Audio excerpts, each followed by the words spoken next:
이 올랐다고 해서 조정이 나온다. 이런 생각하는 순간 지금 장세에서 절대 수익 못 냅니다. 자, 물론 지금 비트코인이 3월 말부터 바닥을 잡고 나서 올라오고 있고 중간중간에 조정은 있었음에도 불구하고 상승세가 끝이 없죠. 자, 물론 중간에 조정의 폭이 우리가 예상하는 것보다 더 크게 나올 수는 있습니다. 더 크게 나올 수는 있는데 항상 돈 못 버는 사람들의 특징이 시장을 역행한다는 거죠.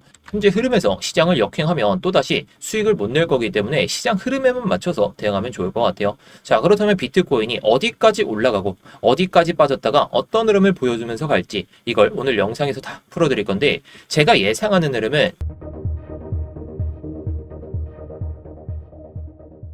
네, 안녕하세요. 10년차 코인 트레이더 임영입니다. 일단 본격적으로 시작하기 전에 좋아요 한 번씩 눌러주시면서 시작해 보도록 하겠고요. 뭐 이따가 다 보시고 나서 도움이 안 되셨다면 그때 취소하셔도 좋으니까 한 번씩 눌러주시면서 시작해 보도록 하겠습니다. 현재 비트코인 같은 경우에는 상승세가 상당히 큽니다. 저도 단기적인 타점을 잡기 위해서 한번 들어갔다가 수익을 한번 챙기고 지금은 비중을 조금만 들고 가고 있는데 뭐 이게 중요한 게 아니라 비트코인이 앞으로 어떤 흐름을 보이고 갈지. 자, 일단 오늘 금요일입니다. 자, 금요일 이후에 뭐가 찾아나요? 우리에게 행복한 주말이 찾아오게 되는데 비트코인은 항상 주말에 약한 모습을 보여주고 있어요. 자, 주말에 약한 모습을 보여주고 있는 게 주식시장은 닫혀 있다 보니까 비트코인의 움직임, 이게 위험자산 중에 비트코인만 거래가 가능하죠. 뭐 다른 거래소에서는 유동성이 그렇게 크지 않기 때문에 막 믿을 만한 그런 흐름은 아니지만 아무튼 지금까지 이 4월 11일, 4월 12일, 그리고 4월 4일 이때죠. 이때도 뭐 변동성이 엄청나게 작긴 했었지만 결국에 주말에 노이즈가 나오게 되는 순간에는 민감하게 반응할 수밖에 없는 게 비트코인입니다. 그래서 오늘 막 주말 안에 내려갈 거다, 주말 안에 올라갈 거다 이런 소리를 들으려는 게 아니라 우리가 일단 전쟁 노이즈에 대해서 잘 생각해 보면서 우리가 어떻게 대응할지. 일단 이란과 전쟁 끝내려 안달이다, 뭐 지지율도 낮아지고 있고 뭐 미국 내에서도 전쟁을 종결해라 막 이런 소리도 들려오고 있고 전쟁을 치르면서 들었던 이 비용에 대한 부담감도 있다 보니까 일단 대부분의 사람들이 그렇게 말을 하고 있습니다. 게다가 오늘 나왔던 내용을 보시게 되면 러시아 등 우호국 대상에 대해서는 호르무즈 통행료를 일부 면제한다라고 하는데 일단 긍정적인 소식이긴 하죠. 뭐 우호국이 아니면은 통행료를 내라 이런 소리이긴 하지만 결국에 이란도 조금씩 좀 스탠스를 완화하고 있다. 이런 게 더 긍정적이다라고 생각합니다. 물론 매번 긍정적인 감이 있는 건 아닙니다. 이란이 기뢰를 추가로 설치한다. 미국의 세 번째 항모도 배치가 됐다. 이렇게 나와져 있는데 뭐 이게 주말 안에 끝날지는 좀 봐야 되겠죠. 뭐 항모를 다시 미국으로 보낼지 뭐 미국으로 보내는 건 시간이 엄청 걸릴 것 같은데 아무튼 양국의 팽팽한 대치가 이어지고 있으니까 우리가 좀 체크해야 될 건 나스닥의 흐름이라고 생각합니다.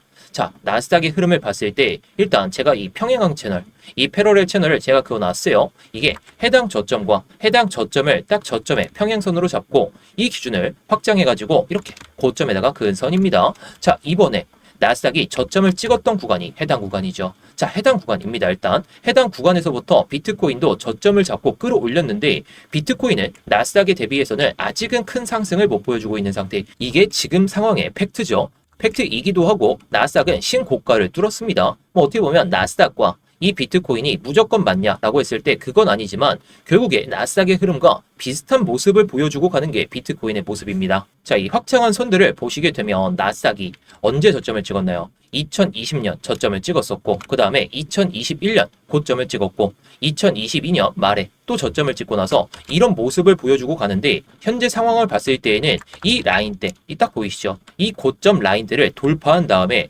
밀리고 그 다음에 돌파를 보여주고 해당 고점 라인대를 돌파를 못하니까 결국에 지지를 체크하러 내려옵니다. 자, 물론 이게 전쟁 때문에 뭐 경제 둔화에 따라서 내려온 건 맞더라도 결국에 이런 건 차트로 우리가 확인을 할 수가 있죠. 차트로 확인을 할 수 있다 보니까 지금과 같은 상승 흐름이 나오더라도 제가 올라갈 수 있는 폭은 나스닥이 일단 지금 시점에서부터도 한 15% 정도, 저는 15% 정도는 상승이 가능할 거라고 봅니다. 자, 물론 이렇게 안 갈 수도 있기는 한데 자, 나스닥의 흐름을 봤을 때 공통적인 특징이 있습니다. 자, 이런 선들을 밟고 가죠. 결국에 밟고 가는데 자, 현재 시점이 아무래도 가장 중요하긴 할 텐데 자, 보시죠. 해당 구간의 상승폭이 이런 때와 좀 비슷합니다. 이런 때하고 비슷한데 그런데 항상 신고가를 뚫기 전에는 조금 변동성을 조금 아래로 향한 다음에 위로 향하고 아래로 향한 다음에 위로 향하고 이게 좀 반복이 되죠. 자, 그래서 지금은 이런 패턴을 보여준다면 조정도 없이 그냥 상승할 가능성이 높습니다. 근데 전쟁 노이즈라는 게 아직 끝나진 않았기 때문에 제가 나스닥의 흐름을 좀 예상하는 건 이 안에서 좀 머물다가 뛰어오르거나 아니면 전쟁 이슈로 해가지고 한 번 더 밀고 가거나, 근데 이 폭이 엄청나게 크지는 않을 거예요. 그럴 때는 우리가 기회를 잡을 필요가 있다라는 것이고, 그 흐름에 맞춰서 우리가 대응을 잘한다면 뭐 수익도 잘 챙길 수 있을 겁니다. 자, 나스닥의 흐름을 제가 이렇게 표시를 해놨습니다. 자, 이게 뭐 비트코인의 저점과 고점 이런 것도 맞는데, 나스닥이 2021년 11월에 고점을 찍었었고 12월에 저점을 찍었습니다. 2022년이죠. 그런데 이런 흐름을 보여줄 때에도 비트코인은 똑같은 모습을 보여줬어요. 자, 그래서 한 가지 더 기준을 잡아볼 텐데, 자, 보실게요. 자, 2022년 저점에서 그리고 2025년 고점에다가 이렇게 피보나치 값을 제가 딱 그어놨습니다.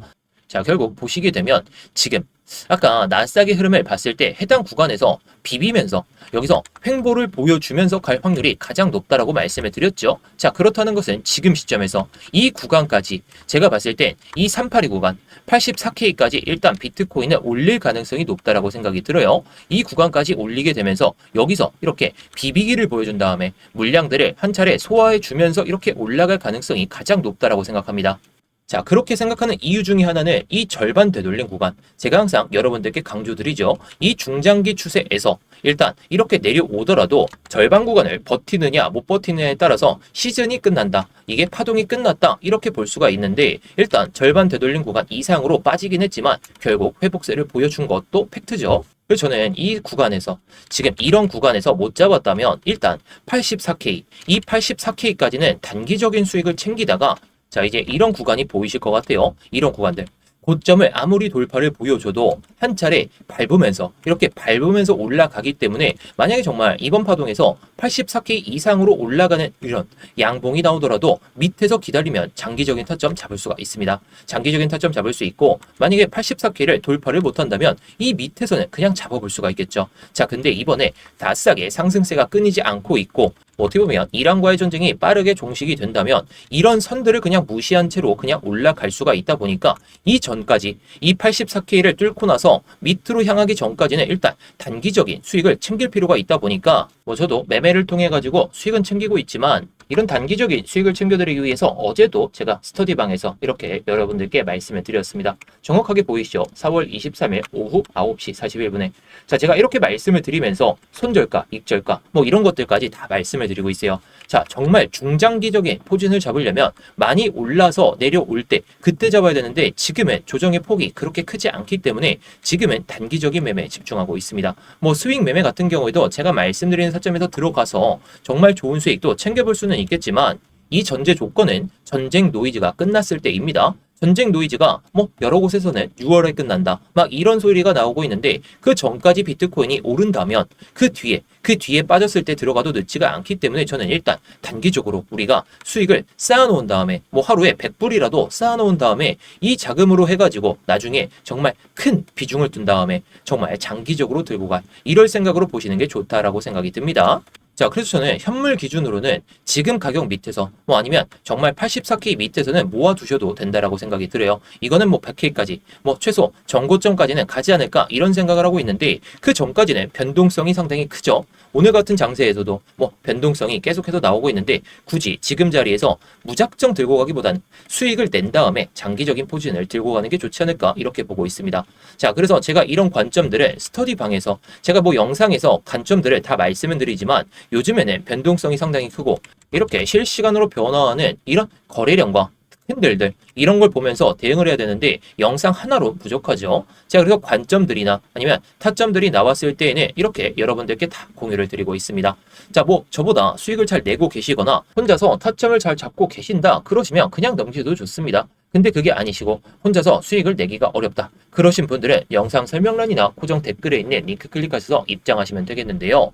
자, 그래서 주봉 상황에서 우리가 다시 한번 체크해 봐야 될 건, 일단 84K까지는 무난하게 상승세가 나오지 않을까 싶어요. 자, 물론 중간중간에 조정이 나올 수는 있겠죠. 전쟁 노이즈 때문에. 그리고 뭐 비트코인의 단순 악재로 인해 가지고. 자, 그래서 일단 제가 생각하는 가장 큰 시나리오 중에 하나는 여기서 84K를 어떻게든 돌파를 보여준다면 이 밑에서 잡는 전략으로 보시면 좋을 것 같아요. 자, 이때는 우리가 정말 비중을 많이 둔 다음에 뭐 여러분들이 비트코인을 1BTC를 모아갈 생각으로 보고 계시다. 그러시면 이 구간에서 천천히 모아두신 다음에 저는 뭐 100K의 문제가 아니라 이번에는 정고점 라인대까지 최고가 이상까지도 갈 거다라고 생각하기 때문에 여기서 못 잡았다고 해서 아쉬워하실 필요가 전혀 없다라고 생각합니다. 물론 저는 이게 가장 이상적인 시나리오이긴 하지만 두 번째 시나리오 84K까지 도전조차 못한 채로 밀리게 된다면 이런 것들은 우리가 특정 거래량이 들어왔던 자리들, 그런 자리들을 보면서 대응하는 게 맞다라고 생각이 들어요. 자, 일단 일봉 상황으로 봤을 때는 FBG가 하단에 잡혀있는 구간이 이 구간입니다. 자, 이 구간 같은 경우에는 83K 정도, 83.4K 정도가 되게 되는데 84K를 못 넘으면은 이번 파동에 어떻게든 84K를 못 넘고 내려오기 시작한다면 이 하단에 잡혀있는 FBG 구간까지는 열고 보시는 게 맞다라고 생각합니다. 물론 중간중간에 조정이 나오더라도 이걸 찍지 않고 나서 올라간다면 그것도 뭐 어떻게 보면 단기적인 대응을 할 필요가 있다라고 생각이 듭니다. 우리는 장기적으로 포지션을 들고 가려면 상당히 낮은 가격에 들어가야 되는데 지금은 상대적으로 많이 올랐고 그 다음에 어디까지 빠지고 갈지 모르기 때문에 일단 기다리자는 거죠. 그래서 저는 여러분들께 말씀을 드리고 싶은 건 이 구간 보이시죠? 아까 말씀드렸던 이 FBG 구간, 이 구간이 온다면 1차 매수하기에 정말 좋습니다. 제가 지난 영상에서도 하나 말씀드렸던 게 이 구간에서 기관들의 매수세가 엄청 들어왔어요. 기관들의 매수세가 들어온 자리보다 더 낮은 자리에 딱 위치해 있는다. 그때부터는 우리가 정말 포지션을 현물을 1BTC를 모아갈 생각으로 보신다면 이런 자리에서 30%, 40%이 정도까지는 모아두셔도 좋다라고 생각이 들어요.